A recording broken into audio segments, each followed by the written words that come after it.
வணக்கம். இது பேசும் கதைகள். நான் கிருத்திகா கணேஷ். வீரயுக நாயகன் வேல்பாரியோட 90வது அத்தியாயம் பார்க்க போறோம். சென்ற அத்தியாயத்துல போருக்கு மூவேந்தர் படைகளும் தயாராகிட்டு அப்படின்னு பார்த்தோம். இனி தொடர்ந்து கேட்கலாம். தட்டியங்காட்டுக்கு நேர் மேற்கே இருக்கிற குன்றின் பெயர் குலவன் திட்டு. குழவிக்கல் போல மேகத்தை நோக்கி நிமிர்ந்து நிற்கும் கரும் பாறை அது. காரமலையோட தோள்களின் மேலே பிதுங்கி நிற்கும் பகுதி. குலவன் திட்டோட பின்புறம் காரமலையோட கணவாய்க்குள் இருக்கிறவங்க கானவர்கள். மலை மக்களில் ரொம்ப பழமையான குடியினர். பரம்பு படை முதல் முறையா சமவெளியில இறங்கி போரிட போகுது. போர் விதிகள் அப்படிங்கிற சட்டகங்களுக்குள்ள ஆயுதம் ஏந்து போகுது. 3 பெரும் பேரரசுகளையும் எதிர்த்து சின்னஞ்சிறு குளம் ஒன்று பிடரி சிலிர்த்து தரையிறங்க போகுது. அதுக்கு முன்னாடி தெரிய வேண்டியது தரையிறங்க போகிற இடத்தை பத்தி.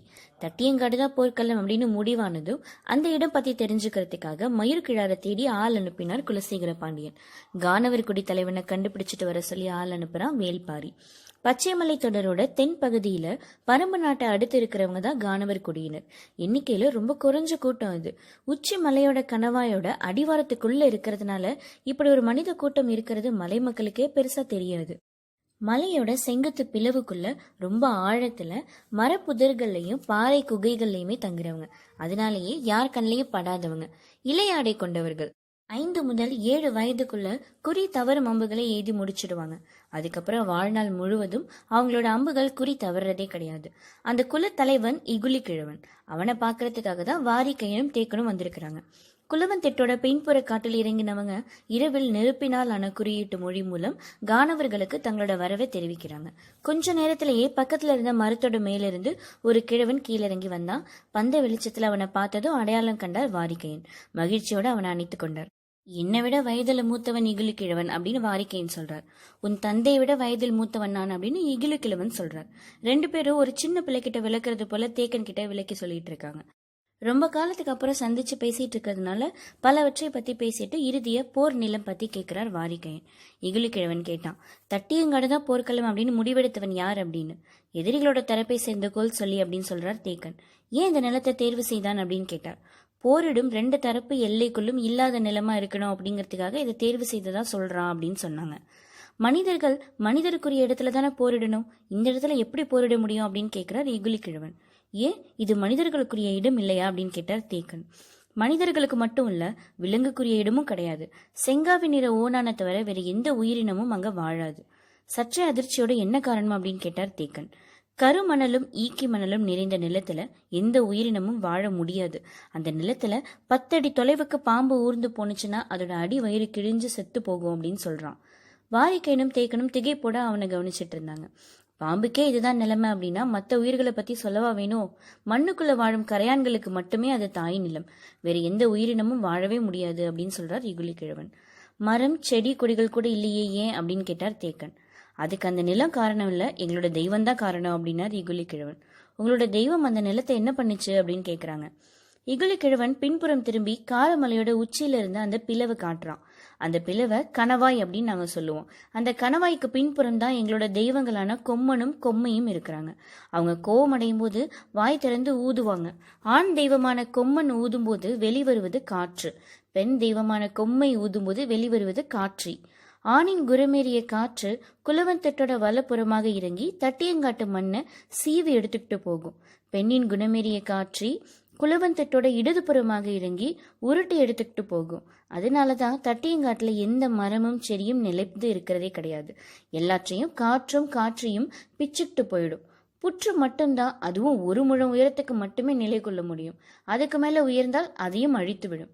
மலை உச்சியிலிருந்து பாய்ந்து வரும் நீரோட வேகத்தில் கற்கள் அடிபட்டு சிதைந்து கூழாங்கற்களாகவும் மணலாகவும் மாறுறத பார்த்திருப்பீங்க. ஆனா காற்றோட தாக்குதலால பாறைகள் உடைந்து செதில சீவப்பட்டு ஈக்கி மணலாகவும் கரு மணலாகவும் மாறுறதை இங்க மட்டும்தான் பார்க்க முடியும். ஈக்கி மணல் அப்படிங்கிறது உடைப்பட்டு கிடக்கிற அம்பு மாதிரி அப்படின்னு சொல்றார் இகுலி கிழவன். வாரிக்கையனும் தேக்கனும் வியப்பு நீங்காம கேட்டுட்டு இருந்தாங்க. அவர் சொல்றார், நடுப்பகலுக்கு பிறகு அந்த நிலத்துல வெக்கை தாங்க முடியாது. கருமணல்ல பட்ட காற்று கருகும். கருகிய புகை மேலெழ உடல்ல இருக்கிற நீரெல்லாம் வற்றி நான் வறண்டு வீழ்வான் மனிதன் அப்படின்னு சொல்றார். கொலை நிலம் அப்படிங்கறதோட பொருள் அந்த நிலத்துக்கே முழுசா பொருந்தும். ஆனால் அந்த நிலத்துல போரிட்டு வெல்வது எப்படி அப்படின்னு யோசிச்சபடியே கேட்டுக்கிட்டு இருந்தாங்க. பொழுதாகிக்கிட்டே இருந்தது. தட்டியங்கட்டை பற்றி தெரிஞ்சுக்கிட்ட செய்தியோட அடிப்படையில் ஆயத்த வேலைகளை உடனே செய்யணும். இரளிமேட்டில் எல்லாரும் நமக்காக காத்திருப்பாங்க அப்படின்னு யோசிச்சு 2 பேரும் புறப்படுறாங்க. அவங்கள வழி அனுப்புறதுக்காக காணவர்குடியோட எல்லை வரைக்கும் இகிலிக்கிழவன் கூட வரார். கும்மிருட்டில் தங்களோட நில பாதையை மற்றவங்க தெரிஞ்சிடாதபடி தான் எல்லா பாதைகளும் இருக்கும். அவங்களோட தேவை அறிந்து குறுக்கு வழியில் ரொம்ப சீக்கிரமாக அழைச்சிட்டு போனார் இகிலிக்கிழவன். வர்ற வழியில இருந்த ஆச்சை மரம் ஒன்று கிடக்கும்போது இகிலிக்கிழவன் நின்னுட்டார். ஏன் நிற்கிறான் அப்படின்னு பின்னால் வந்த 2 பேரும் அந்த இடத்த உத்து பார்த்தப்போ மர புதருக்குள்ள 2 கண்கள் மட்டும் தெரிந்தது. என்ன அப்படின்னு உத்து பாக்குறாங்க. பெரும் கிழவி ஒருத்தி உள்ள உட்கார்ந்துருக்கிறா. வந்திருக்கிறதான காரணத்தை கேட்கிறா. சாமேட்டில போரிட போறதுக்காக கேட்க வந்திருக்கிறாங்க அப்படின்னு சொன்னார் இகுலிக்கிழவன். சாமேட்டிலா அப்படின்னு வியப்போட கேட்டால் முதுகிழவி. ஆமா அப்படின்னு இகுலிக்கிழவன் சொல்ல, முதுகிழவி தானியங்களை உருட்டுவது போல எதையோ சொல்றா. விடை பெற்று வரும் வழியில் இகுலிக்கிழவன் சொல்றான், உங்களுக்கு வெற்றி கிட்டட்டும் அப்படின்னு சொல்றாவ அப்படின்னு. இது என்ன அந்த இடத்துக்கு புது பேரை சொன்னாய் அப்படின்னு கேட்டான் வாரிக்கையன். அங்கேதான் சாவு பறவை முட்டையிடும். அந்த பறவையை அங்க வச்சுதான் வேட்டையாடுவோம். அதனால அந்த இடத்த சாமேடு அப்படின்னு தான் நாங்க சொல்லுவோம் அப்படின்னு சொல்றான். சாவு பறவையா? அது என்ன பறவை அப்படின்னு கேட்டார் தேக்கன். இகுலிக்கிழவன் சொன்னார், அதை பார்த்தா உயிரினம் எல்லாம் அலருமே. கன நேரத்துல கழுத்தை வெட்டி எடுத்துக்கிட்டு காத்துல பறக்குமே அப்படின்னு சொல்லி 2 கைகளையும் விரித்து தலையை முன் தள்ளியபடி சொல்றார். அப்போதான் வாரிக்கையனுக்கு தோன்றியது, காக்கா விரிச்சிய சொல்றான் கிழவன் அப்படின்னு. அதை நினைத்த கணத்துல உடல் நடுங்கி மீண்டது. எந்த உயிரினத்துக்கும் அதோட சாவை காட்டும் பறவை அப்படிங்கிறதுனால அது சாவு பறவை அப்படின்னு சொல்றாங்க அப்படின்னு நினைச்சிட்டு இருக்கும் போதே பதறி கேட்டான் தேக்கன், அதை வேட்டையாடுவீங்களா அப்படின்னு. ஆமா அப்படின்னு தலையாற்றார் இகிலிக்கிழவன். நீங்க சொல்ற இந்த நிலம் முழுவதும் எந்த பறவையும் பறந்து கடக்காது. ஏன்னா சாவு பறவை அங்குதான் குதம் எரிய முட்டையிடும். பிறகு வெறி கொண்டு குலவன் திட்ட நோக்கி தான் மேலேறி வரும். அதோட அப்போத தேவை பசி கிடையாது, எரிச்சல் மிகுந்த கோபம். அதனால கணவாய்க்குள்ள மனிதர்கள் இருக்கிறதுனால வெட்டி சரிக்க உள்ள இறங்கும். கண்ணில் சிக்கிறவங்களோட தலைகளை எல்லாம் காற்றில் சரிக்கும்.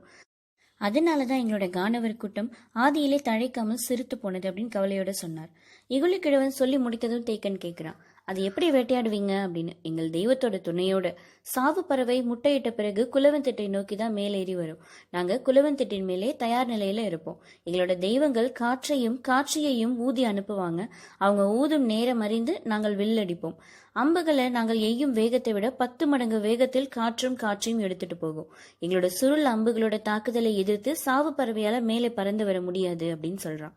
காக்கா விரிச்சிய அம்புகளால வீழ்த்த முடியும் அப்படிங்கிறதையே நம்ப முடியாம கேட்டுட்டு இருந்தாங்க 2 பேரும். ஆனா தேக்கனோட எண்ணம் முழுவதும் காற்றை பயன்படுத்தி அம்பு எய்யும் அவர்களோட உத்தியை தெரிஞ்சுக்கிறதுலயே இருந்தது. வாரிக்கையன் கேட்டார், செங்காவி நிற ஓனான் மட்டும் எப்படி அங்க உயிர் வாழுது அப்படின்னு. அவர் சொன்னார், சாவு பறவையோட முட்டைகளை சாப்பிட்டுதான். ஓனான்கள் அந்த முட்டைகளை மட்டும் அழிக்கலன்னா இந்நேரம் பச்சைமலை முழுக்க சாவு பறவை தான் பறந்து கொண்டிருக்கும் அப்படின்னு. தேக்கன் கேட்டான், காற்று நாம் எய்யும் அம்போட வேகத்தை 10 மடங்கு அதிகப்படுத்துமா அப்படின்னு கேட்கிறார். படுத்தும். ஆனா நம்ம எய்யும் அம்பு வீசி வரும் காற்றோட முகப்போட இணையணும் அப்படின்னு சொல்றார்.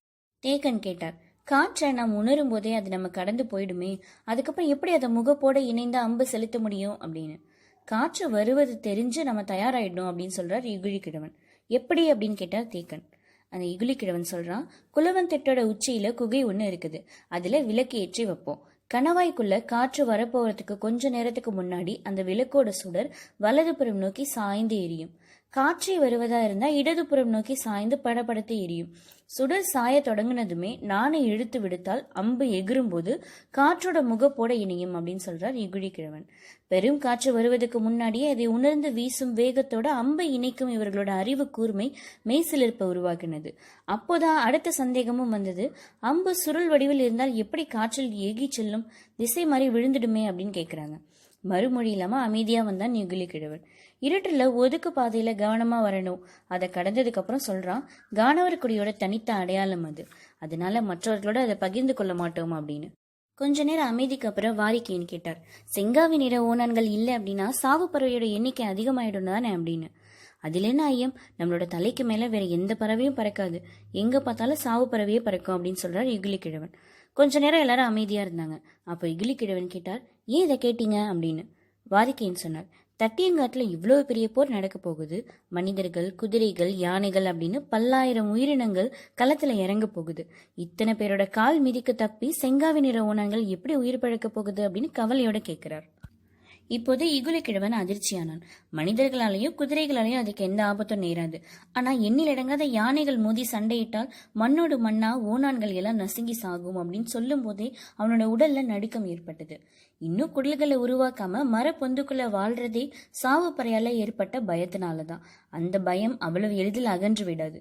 குரல் சற்றே நடுங்க இகுலிக்கிழவன் கேட்கிறான், ஓனான்கள் அழியாமல் தடுக்க நீங்க உதவி பண்ணீங்கன்னா சுருளம்புகளை கொடுத்து நாங்கள் உதவுறோம் அப்படின்னு. அது அழியாம நாங்க எப்படி தடுக்க முடியும் அப்படின்னு கேட்டார் தேக்கன். யானை போற மட்டும் தட்டியங்கட்டில நடத்தாதீங்க, ஓனான்கள் தப்பிச்சிடும் அப்படின்னு சொன்னார் இகுலிக்கிழவன். வாரிக்கேன் இதை எதிர்பார்க்கல. போர்க்களம் தொடர்புடைய முடிவை பாரியும் தேக்கனும் முடியனும் தான் எடுக்கணும், தான் எடுக்கக்கூடாது. அதனால தேக்கனோட முகத்தை ஏறிட்டு பார்த்தார். எடுக்க போகிற முடிவோட முக்கியத்துவத்தை உணர்ந்தபடி ஆழ்ந்து சிந்தித்தார் தேக்கன். சரி, யானை போற தட்டியங்காட்டுல நடக்காமல் தவிர்க்கிறோம் அப்படின்னு வாக்களிக்கிறார். இகுலிக்கிழவன் மகிழ்ந்து நன்றி சொல்லிட்டு அப்புறம் சொல்றார், பாறைகளுக்குள்ள நுழைந்து கிடக்கிற வேர் அதற்குரிய மரம் பட்டு போன உடனே தானும் உயிரற்று போகும். ஆனா ஊழி பாறைக்குள்ள ஓடுற வேர் மரம் பட்டு போனதோடு தானும் பட்டு போகாது. மாறாக ஊழி கல்லோட குணம் எய்யும். பனை மரத்தை ஈக்கி போல பாறை ஈக்கியா அது மாறிடும். அதை எடுத்து வேண்டிய நீளத்துக்கு உடைத்து அம்பாக பயன்படுத்துவோம். அதோட பேர் தான் கல்லூழி வேர் அப்படின்னு சொல்றார்.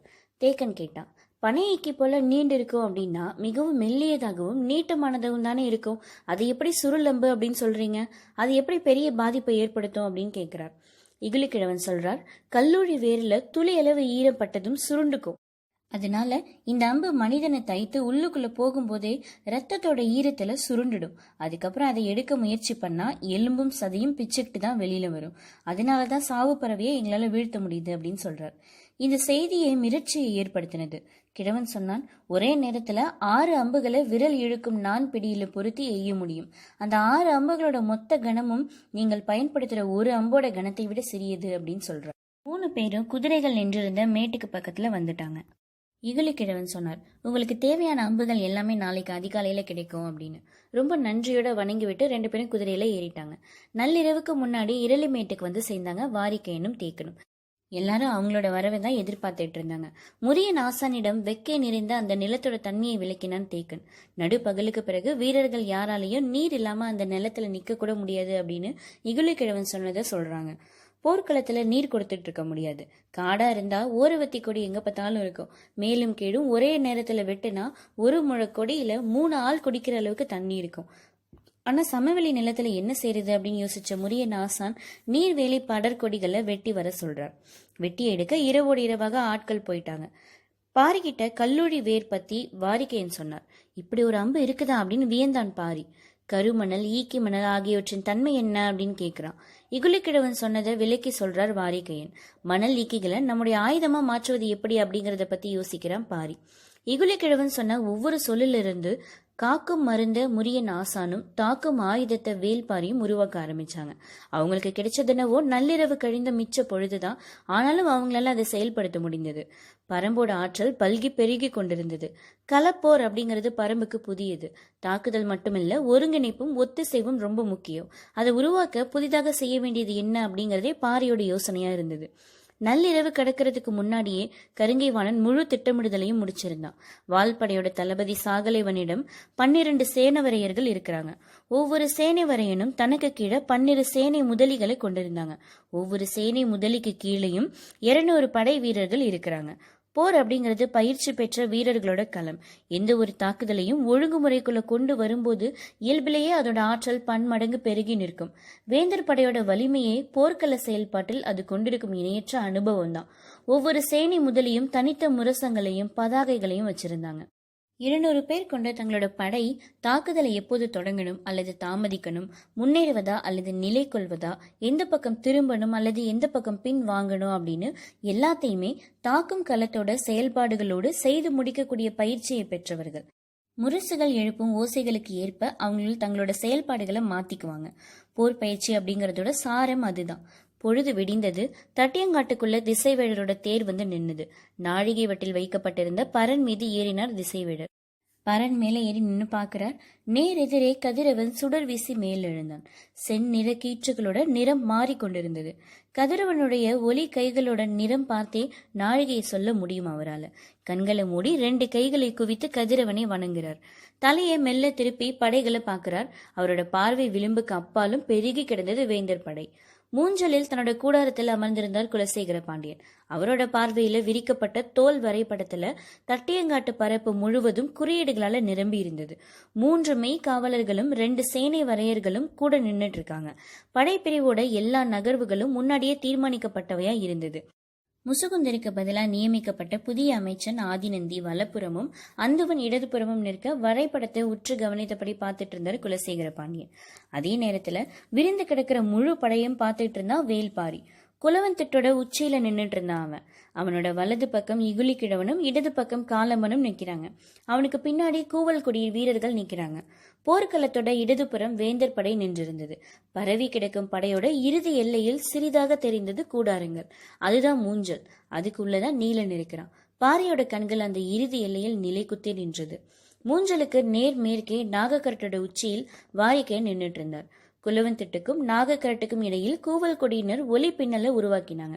பெரிய மலைத்தொடர்களையே துல்லியமான ஒலி குறிப்புகளால இணைக்கக்கூடிய அவங்களுக்கு சில காத தொலைவு கொண்ட இந்த இடைவெளி ஒரு பொருட்டாகவே தெரியல.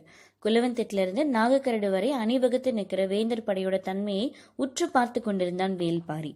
பரன் மேல நின்றிருந்த திசைவேழர் நாழிகை வட்டிலே உற்று பார்த்தபடி இருந்தார். அவரோட திசை நோக்கி நீண்டு கிடந்த நாளிகை கோலோட நிழல் சின்ன சின்னதா உள்வாங்கினது. அவர் கண்களை சுருக்கி பார்த்தபடி இருந்தார். பரப்பப்பட்ட மணல் துகள்களுக்கு இடையே ஏறி இறங்கி பின்வாங்கி கொண்டிருந்தது நிழல். 5வது நாழிகையை குறிக்கும் அந்த சின்ன கோட்டை நோக்கி சுருங்கி உள்ளிழுத்து வந்து சேர்ந்தது நிழல். அந்த கரு நிழல் சின்ன கோட்டை தொட்டதும் இமை பொழுதும் இடைவெளி இல்லாம கையை உயர்த்தினார் திசைவேழர். அவரோட கை அசைந்த போது முரசுகளோட பேரொலி எங்க பார்த்தாலும் எதிரொலித்தது. இரு புறங்களிலும் நிற்கும் எண்ணற்ற பரன்களிலிருந்து முரசொலி எழுந்த போது நிலமெங்கும் இருந்து வெடித்து கிளம்பியது வீரர்களோட பேரோசை. தட்டியங்காட்டு போர் தொடங்கினது. வீரயுக நாயகன் வேல்பாரியோட 90வது அத்தியாயம் முடிவு பெற்றது. போரோட முதல் நாள் எப்படி இருந்தது அப்படின்னு அடுத்த அத்தியாயத்துல பார்க்கலாம். நன்றி, வணக்கம்.